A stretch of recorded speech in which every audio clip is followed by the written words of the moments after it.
Hi guys, welcome to my mini blog.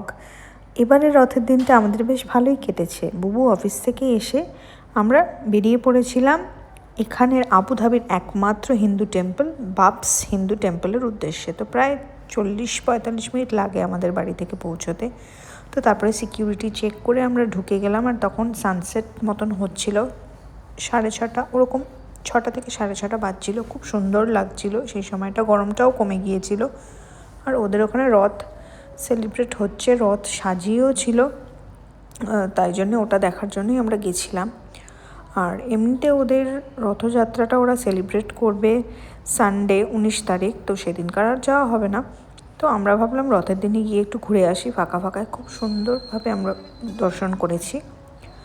যদিও মন্দিরের ভেতরটা ক্যামেরা একেবারেই অ্যালাউড নয়, বাট তোমাদেরকে আমি দেখাচ্ছি মন্দিরটা এত সুন্দর, তোমরা দেখো।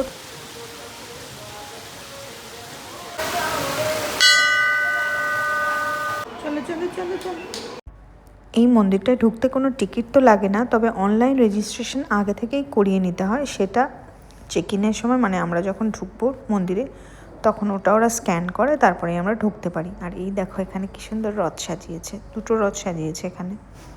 আর মন্দিরের কারুকার্য দেখলে তোমরা হাঁ করে তাকিয়ে থাকবে, এতটাই সুন্দর। আর গিনু তো এই ফাঁকা জায়গা পেয়ে দৌড়ে বেড়াচ্ছে, খেলে বেড়াচ্ছে, আর এত সুন্দর হাওয়া দিচ্ছিল, বেশ ভালোই লাগছিল।